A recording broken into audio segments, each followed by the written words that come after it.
This is the Consumer Electronics Show in Las Vegas, simply the biggest event of its kind anywhere in the world. Manufacturers, both small and large, come here to show off their latest wares and their latest bright ideas. Well, here at the Technicolor stand at the CES show, here's a whole new way to enjoy football. This has got special footage taken by 6 cameras at a Chelsea Wolves game, and I can now manipulate, look, in real time by playing with the mouse where I am looking at any one time in the game. It really is just like being sitting in the stand. And then I can zoom in, if I want to, on either the action or the players that are off the ball at the time, or I guess on the referee, or I could look at the officials at the sideline and tilt my view, turn my view to the right or left, cleverly put together using 6 cameras and sophisticated software, or I can hop straight back to the pictures that the director was choosing to show me if I want to, before I come right back out from that screen and once again choose the view I want of this football game. In 2 years from now, this will be available on your set-top box, on your gateway. This is what Technicolor is doing, is providing set-top box and gateways. So the rendering part is going to be in the home directly, okay? And that's why the demo is called personalized content rendering. You have predefined boxes which are showing you part of the images in HD, which are very good quality, and you can even think of a multi-screen experience when you can watch replays while you're still navigating in the content. That's the beauty of being completely immersive. You're in control. But you'll still need your own TV. OLED was all the buzz this year, 55-inch sets, produced, strangely, by both the South Korean manufacturers. It measures in at just 4 millimeters in depth. It's absolutely incredible. The weight of it is just 7.5 kilograms, which is 50% the weight of a conventional 55-inch LCD LED TV. The OLED TV would always provide the ultimate in picture quality. OLED is the next generation in TV display technology, and this will become the flagship product of the LG TV lineup in 2012. We've got a new screen coming out this year called Super OLED. So this is the ultimate screen technology for brightness, sharpness of picture, thinness of screen, and we're really taking TV to the next level of performance. It's set to launch in the second half. Pricing is to be confirmed, but this will add the Cinema 3D technology that Sky have obviously endorsed LG as first choice for 3D TVs. It's going to be a little bit more expensive at first. It's the flagship product, but we think it's going to be worth it too in performance terms. Well, nobody can accuse the LG team of being slouches. They've produced no end of new technology for this show. And here, well, you were probably quite pleased with that widescreen 42-inch telly you bought a few months ago. Well, here's something even better. 84 inches ultra definition, 3840 pixels across this dimension, 2160 pixels down the screen. Together, that's 4 times better than HD. They call it 4K. And LG have gone one better than that. They've made it 3D too. Only high definition, but still 80 inches across the diagonal, this from Sharp. Well, here at the Consumer Electronics Show, Sharp is displaying our 80-inch LCD TV. It has 240 Hz refresh rate. It is our Quadtron LCD technology with 4 colors, and it also has our 3D feature. It is the combination of all of our Sharp technologies in the largest TV that we can build. Well, the really big news for me is voice in TVs. I'm surprised to see that come to TV so quickly. Obviously, it's going to happen one day. And the idea is you just say something at TV, change channel, change the Sky, find some episodes of Star Trek for me to watch. And off it goes, and it does it. Some of them you have like a special remote control and you speak into the remote control. Some of them you just bark and order at the TV, and it works. Okay, welcome to Smart Interaction. I just ask if everyone can lower their voice so that I can speak and the TV can listen to my commands. Smart Interaction is actually a feature you can turn on and off. You don't have to have it activated at all times. Right now what we're going to do is voice. How the TV will interact with you is by giving it a trigger word, which later you can customize to something else. So right now the trigger word is, "Hi TV." And as you can notice there on the bottom, now we have a control bar. Now I'm lowering my voice so you all can hear what I'm saying, because if not, the TV is going to pick it up. And notice the little bubbles coming up. Channel up. Channel down. Channel number. Channel 20. Okay, so there's a camera built into the top of the TV. That's good for Skype and video conferencing, as you can imagine. Cancel. But also it's used to read your gestures and to pick up on the face recognition. Smart Hub. So in Smart Hub, it's letting me know that motion is probably the best thing for me to use. So as you can see, my hand is up. What the camera up there in the middle on the top, and the two mics are on the side, it's noticing that my hand is up. The camera it's up there on the top, it's gonna probably take my picture and maybe 2 other people behind me. That's where you can log in and create your Smart Hub ID. So of course, I had to have a go. Hi TV. You wanna say channel up? Channel up. Well, it worked for me, but not everyone. Who wants voice control on their TV? Like seriously, pressing a button is pretty easy. The idea of shouting at the TV, BBC 2, ITV4, you can press the button. But I guess they've got to innovate now, haven't they? It seems it's always the elephant in the room at CES, isn't it? That really that's been influenced by Siri. And Apple, of course, aren't here. There's so many things here that actually you think kind of were kick-started by Apple, the whole tablet boom. And now voice control, everyone's doing voice control, and I think it's kind of because everyone's talking about Siri. I don't think it actually helps a lot of these inventions at all. Connect is certainly a big part of this. To be fair, Microsoft and Steve Ballmer, seen here in his final CES contribution, are also a big part of this voice control story in the home. The Connect accessory has been a huge success. That the computer's interpreting and making decisions. We've shipped over 18 million, in essentially a little over a year, over 18 million of these Connect sensors. But perhaps the real battle is what you're going to put on the TV. Regular TV broadcasts and that Blu-ray player you bought last Christmas may be forgotten in the race to become the most connected, the most app-filled television set ever. So Smart TV brings a lot of the broadband functionalities, a lot of the apps culture into the home, but on a nice big screen. We've seen the popularity of that last year. We think this year about half the TVs sold will be smart TVs. And that gives you great control over your content, gives you great choice about when you want to watch it. We've also significantly enhanced our Smart TV platform by having a dual-core processor on our top-of-the-range Smart TVs. The dual-core processor means it's going to be twice as fast to access Smart TV content. So gone are the days of buffering Smart TV content. Literally, the TVs will be rapid. They'll bring all of the best of the internet directly to the TV screen, and we'll be launching more premium content services with over 1,000 apps available. So all these different manufacturers are trying to kind of own the gateway to all these different bits of video. So Sony and LG and Panasonic all have rival systems, and they all have their own deals with all the different people that make the different TV around the world, and you can now just sort of say what you want, and you can buy it directly from Panasonic or LG or Sony. You don't have to go through Sky or Virgin anymore, or Apple or anyone like that. You can just go straight through the TV. While all this new technology is enabling consumers to find content more conveniently, it's also a great opportunity for those of us in the storytelling business to make our content more accessible, to create a more intimate experience with our consumer. When you think about television, you can't be limited to thinking about that actual television set sitting in someone's living room. You have to think about it from a storytelling standpoint, whether the consumer's watching those stories on a handheld device, whether they're watching it on an iPad, or whether they're watching it on a nice 55-inch flat screen in their home. Television now has moved outside the home. It's moved into a mobile environment, and that's all great news. That's all opportunity for those of us who manufacture and distribute that kind of content. I think everyone feels like I do that we're not quite sure how all the bandwidth is going to occur. And we can imagine all sorts of different applications, we can imagine all sorts of different devices, we can imagine lots of entrepreneurs building on the platform, but as we think forward about the amount of bandwidth that's going to be required to do all the things we've talked about, it feels to me that either I feel comfortable that it's Ericsson sort of leading the discussion because they're the ones that are going to solve it, or it's going to at some point be a major issue.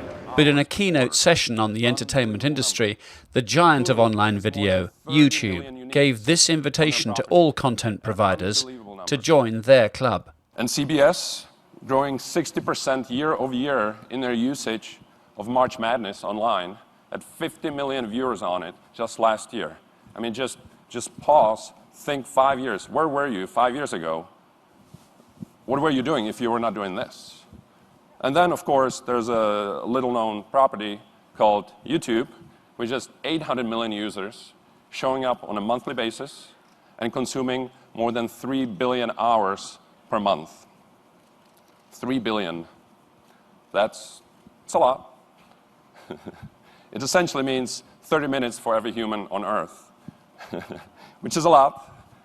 And they are just getting started, just like we are. So we invite you, whether you're a content creator, whether you're a content aggregator, whether you're a brand builder, but most importantly, if you're a viewer, to come and join us and play in online video, because it's not happening tomorrow, it's happening today. And if you want to innovate, and if you want to have fun, and if you want to build a really robust business, the time to join us is now. Come and play. Thank you. I actually don't think it's as concerning for traditional broadcasters as you might have forecasted 10 years ago when PVRs first started coming out, because you know, we've seen with events like the X Factor and Strictly Come Dancing and sport that people want to watch stuff live as well as on demand. This stuff is about facilitating things like chatting about it on Twitter whilst you're watching it, or getting your favourite clip and sharing it on Facebook. And all of that actually adds to the hype and publicity of live TV events. I don't think it necessarily detracts from it at all, but obviously over time, you're going to see some erosion of people watching EastEnders when it's live, I suppose. The world of consumer electronics is a constantly moving feast, and we are in the middle of a trend which I call the consumerization of the internet, and the connected TV is a manifestation of that. I've been coming to this show for the last several years and seeing these connected TVs get closer and closer to reality. We'll continue to see it change. You've worked with Apple in the past. Mm-hmm. I bet you know the secrets of the iPhone 5. Can you tell me now? Unfortunately not. Apple is well known, use ARM technology, but Apple also like to design their own products and keep their own secrets. But it's now no secret that the runaway success of the ARM microprocessor designs for mobile phones is facing a challenge from chip giant Intel. And with this design, our partners can bring their own innovation and their own technologies to the platform, build on it immediately, and bring it and their products to market very, very quickly. It's a design that's built on the Android platform. It has a number of advanced capabilities, including an 8-megapixel camera, full 1080p video playback with HDMI video out, 6 hours of video playback, 45 hours of audio playback, 8 hours of talk time, and 14 days of standby time. And so a trend emerges where tech companies who used only to make hardware are now offering services to run on that hardware too. Everybody wants to try and not only get you to buy one product from them, but buy lots of products for them, so you have an ecosystem. We're standing just by the Microsoft booth, for example, and they'll soon be talking about Windows 8, Windows Phone 7, Xbox, and sharing multiple content between all those platforms seamlessly, and that's where they're all trying to get through, is that if you've signed up to one, so if you sign up to Apple or Panasonic or JVC or anyone, whoever you decide to go for, that you'll want to buy more products from them. Samsung will say, well, you like our TVs, you'll clearly want one of our phones, and then what you can do with that phone is you can control your television with the phone or share content through it. But then they've taken it one step further. They happen to make washing machines, for example, so your phone can also talk to your washing machine. And then they also make a camera, and the camera, when you're out on holiday, can say, hey, guess what? You can back up your photos from your camera to your phone, and then you can share those pictures from your phone to your television, and maybe probably even then to your washing. And helping maintain that brand loyalty and providing a new electronic dimension to advertising and marketing, a British startup company just 6 months old called Blipper. So instantly you see a very 3D style Harry Potter-ish recipe book come out of the ketchup can, and it's very interactive. So you're able to win competitions and you're able to interact with it. So like Heinz lasagna and cottage pie. So it's a very visual experience. So consumers can look at it and buy it and try recipes instantaneously. Show us the other ones, like the Now That's What I Call Music. What happens there? So it's a Now CD, and instantly in three-dimensional space, the whole CD comes alive. So you can see videos being played inside it. You can try the track list. There are even prizes to give away every day. They're giving away 10 prizes, and you get to hear the tracks before buying the product. I mean, we only started, say about a year ago when we came up with the idea. When me and Rich talking about making the Queen talk on a £10 note. And since then, we've had over 50 campaigns in the UK with some of the top brands in the world. Brands are loving Blipper because they're able to measure never before they were able to measure performance of their press ads or the TV ads or the outdoor ads or actual the products in the department stores. There's two sides to it. One side is image recognition and the other one is image tracking. The image recognition works by looking at feature points in the image and locking onto it, and after that the camera can track it. Now it works the same way as a human eye does. When it recognizes a product, no special tags need to be added to it. So this is a Jurassic Park poster where the whole dinosaur comes out in 3D space. And not only that, you can pick the head up, lock the screen, and put it on someone else's face. In this case, I get it. So now I've got a dinosaur head. Yeah. And you can share it on Facebook and Twitter straight away. Next to the Intel stand, and a new form for a computer. The Ultrabook is one of the phenomenons of this year's show. What's an Ultrabook? Well, it's a laptop, but it's much lighter, slimmer, and more powerful. Here's one model here, less than an inch thick, as you can see in the one above it. This is made by Lenovo. Good connectivity. All these machines have got solid state memory inside them, no spinning disks. They use lower voltage, so they last 8 hours on their battery. They have to. They've got Intel chips inside, of course, and they have to be less than an inch thick. Now, this little model from Asus, a smaller screen, but look how they've obeyed that as it tapers away to almost nothing on its leading edge. You see the profile here. It's the kind of format you'd be using for email or standard productivity apps. But let's say you're on an airplane and you finished your work and it's time for watching a movie. You can slide the keyboard back, and all of a sudden, even if that guy in front of you reclines his seat all the way back, you can still see your screen and enjoy the movie. But beyond that, it's about adapting, as I said earlier. So what if you're home and you just want to do some reading? Well, in this case, this device becomes a tablet. I've been making music on desktops and laptops for a long time now. So to use this, lighter, better performance than, what I was doing 2 years ago up until this came out, it's, I love it. I love DJing with it. I love creating with it. will.i.am heading a long list of celebrities, either supporting other people's products or launching their own. But just in case there's any confusion, can you only play reggae music through your headphones? That'd be ideal, but no. You can't. If you put Adele through there, do they melt or something? I mean, if you play things that don't make you move, yeah. But that would be ideal, just to play reggae music, and of course everybody should be, listen to reggae music and listen to One Love every day of your life. But no, unfortunately, you can listen to rock, you can listen to hip hop. Not unfortunately, but fortunately enough. We love you, Justin, and we're glad you're at CES. Even teen heartthrob Justin Bieber put in an appearance to launch a new toy robot.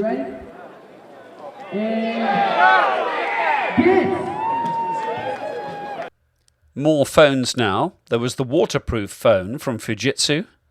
And it's the first time I've seen a waterproof gadget like that isn't called, the Fujitsu waterproof, or doesn't come in a really obvious case or bag or something. It just looks like a normal Windows phone. It's a kind of marginal sounding thing. Why do you want to take a call when you're scuba diving? But actually, when you think about taking pictures and the fact, let's be honest, people drop their smartphones in the loo all the time, actually really useful innovation. I wouldn't be surprised if everyone else follows suit. The super-fast 4G phone with HD video from LG. Gives you the ability to get high-definition feeds. The Spectrum by LG at Verizon is the only device, the high-definition device, that'll get high-definition ESPN feeds. What the Spectrum can do is it can take your big screen TV, so you're used to Blu-ray, high-definition content. Well, on the Spectrum by LG, it's putting that down into a 4.5-inch screen and giving you HD big screen TV in the palm of your hand. And getting more powerful by the day, the wireless charging power mat people, now teamed up with Duracell. Fundamentally, our objective is to create a world where consumers never run out of power. So that's our vision. We fundamentally believe it can happen with our product line, and then also with our partnerships with Madison Square Garden, where you can now wirelessly charge within the arena. Whether you're watching a game or watching a concert, you can now enjoy all the pleasures of the devices that you come to the garden with. Upload it on the screen over here. And here's something really different. At the Ericsson keynote, a demonstration of what they call the connected me, using the ability of the body to conduct electricity to transfer files. Yeah. It works. Yeah. Sometimes. Yeah. Yeah. So. Okay, I'm touching this one. Put your hands here. Okay. And on the receiver. Okay. Nose. Okay. Wow. And we have the stage. Wow. Just like that. Wow. Using Hans as the connector between the device. I felt the picture going through. Yeah. And you got all the bits there as well. Yeah, good. Fantastic. Good. So we're using the body as a conductor. Yeah, I felt that. Connecting the device with a receiver. But imagine what you can do when we deploy this technology. Yeah. Exchanging business cards by a handshake. Just Then like I have that. it. Yeah. Yeah. Opening a car, opening your hotel, getting information from any kind of object by touching it, getting a link, and opening directly in the mobile phone. Here at the eye health stand, they're launching a range of new products to help us stay healthy. This is a wireless blood pressure cuff. So if you want to check your blood pressure, I just start the software going, and this is beginning to inflate. Now I shouldn't really talk while it's measuring my blood pressure, so I'll shut up now and let the machine do its work. So the bar chart shows I'm in the reasonably healthy zone here. Pulse of 71, 138/86. That's not bad given the circumstances of filming in a show environment. And it means I'm still alive. Here's another device at the eye health stand. Adam Lim's going to explain it. What's this do? It's a glucometer. It basically, for people with diabetes, actually take your blood sugar intake. So, we've got the little strip. Yep. And I would do the usual pinprick of blood on there. That's right. And once you have done that, it comes with this little device that you actually stick to your Apple iOS device. Once you've done that, you take the strip in which you actually prick yourself with a lancet, which we also provide. You stick it into the actual device itself. The iPhone or iPad or the iPod itself will actually take the reading itself. This comes with a very short animation to actually help you to actually how to use the particular product. But we actually have some data points from previous. So this stores everything that you actually ever have done. Yeah. In addition, we actually have a reminder system here because people with diabetes, medication is really critical. When you actually take your, the test is actually very critical as well. Now the pattern of usage and the pattern of one's sugar levels, that's quite important for a diabetic, isn't it? That's right. And you can store that information if I want to refer to it later? That's right. So it's actually stored locally on the device. We're also offering a cloud service, which actually works with all of our other eye health products as well. So now here's the scenario. You get into your car, you're wearing this device. It's sort of like a pager on your belt. But if you have a coat on, it's very hard for you to look at that and determine what your blood sugar level is. And in most cases, you might not do that. And we don't want you to reach in because we want you to keep your hands on the wheel and your eyes on the road. But with Sync, because it connects through Bluetooth, we could pair that device just as we pair a phone. So the driver could just press a button and ask for the reading, and it would be given verbally to him while he keeps his focus on the road. But we can go even further. Let's say it's not the driver who's the diabetic, but your child who's in the back seat and who appears to be sleeping. Well, perhaps they are sleeping, but perhaps they're going into a diabetic coma. How would the parent know? Again, with a simple push of a button, they could query the device and get that information quickly and safely. A tremendous peace of mind for the parent of a diabetic child, which will be enabled by Sync's connectivity capability. Well, here at the Ford stand, two of the themes of this year's show come together. First of all, the amount of data we can store in the cloud and access it in real time, and how dependent we're becoming on that. And then the burgeoning number of healthcare applications on our portable devices to look after our bodies, even when we're driving.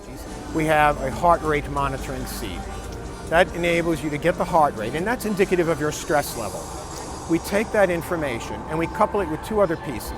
One is what's going on around the car, what kind of traffic is there. And the third is what is the driver actually doing in the car? How is he using the steering wheel, the brake, gas, is he touching buttons?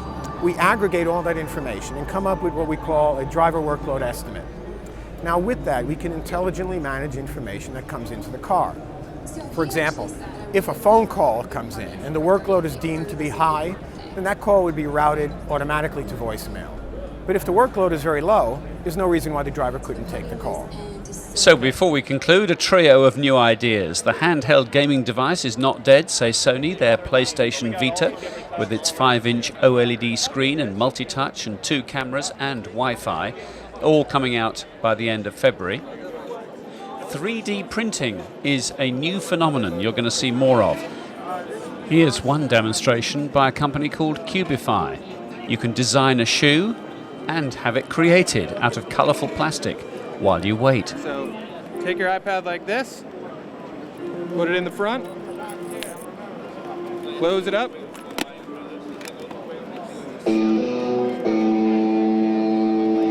And finally, this novel approach to what to do with an iPad. Turn it into a guitar. The people at Ion, best known perhaps for their USB-connected turntables, have made this guitar body, which takes an iPad or iPad 2. We'll let Andy and the team play us out. From this year's CES show in Las Vegas, this is Martin Stanford reporting for Sky News.